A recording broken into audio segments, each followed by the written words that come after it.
ये chest x ray आप देखिए, यहाँ पे आपको एक फॉरेन बॉडी नजर आ रही है जो कि हमारे राइट लंग में है। दूसरी इमेज अगर आप देखोगे तो यहाँ पर भी आपको एक फॉरेन बॉडी नजर आ रही है, वो भी हमारे राइट लंग में ही है।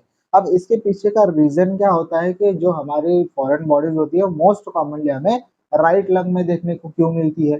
कोई भी एस्पिरेशन अगर हम लोग करते हैं, जैसे कोई सलाइवा हो गया, कोई वोमिटस हो गया, तो वो भी हमारे राइट लंग को ज्यादा अफेक्ट क्यों करता है, उसके पीछे एक क्लिनिकल रीजन है जो कि हम लोग क्लिनिकल एनाटॉमी में पढ़ते हैं। अगर आपको यहाँ पर एक इमेज दिख रही है, जैसे हम लोग हमारा जो ट्रकिया है वो बाइफर्केट होता है एंगल ऑफ कराइना पे, जो कि T4 लेवल के ऑलमोस्ट होता है, ठीक है। अब यहाँ पे होता क्या है कि ये दो पार्ट में जैसे डिवाइड हो रहा है, प्राइमरी ब्रोंकस जिसे हम लोग कहते हैं, राइट प्राइमरी ब्रोंकस और लेफ्ट प्राइमरी ब्रोंकस। अब इसके पीछे जैसे मैंने बताया कि कोई भी फॉरेन बॉडी या फिर कोई भी एस्पिरेशन जो होता है वो राइट लंग में क्यों जाता है, उसके पीछे तीन मेन रीजन होते हैं।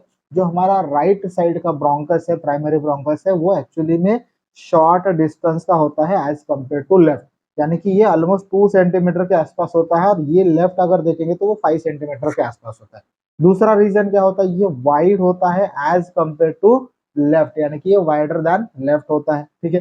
तीसरा जो मेन रीजन है, it is a more vertical than the left primary bronchus, ठीक है। इसके पीछे का तीसरा रीजन है कि ये वर्टिकल ज्यादा होता है, जैसे आप इमेज में भी देख रहे हो, ये वाइड है ज्यादा, ये शॉर्ट भी है, और ये एक्चुअली में वर्टिकल होता है as compared to right left side of the bronchus. इसीलिए कोई भी फॉरेन बॉडी या फिर कोई भी ओमिटस या फिर कोई भी एस्पिरेशन जो होता है मोस्ट कॉमनली राइट लंग में चला जाता है। और इसमें मोस्टली जो आपका मिडल लोब है और जो आपका लोअर लोब है राइट का, वही ज्यादातर एस्पिरेशन में यहाँ पर अफेक्ट होता है। इसलिए जो भी एस्पिरेशन निमोनिया के पेशेंट होते हैं उसमें राइट लंग में लोअर या फिर मिडल लोब में एस्पिरेशन ज्यादा देखने को मिलता है एज कम्पेयर टू लेफ्ट।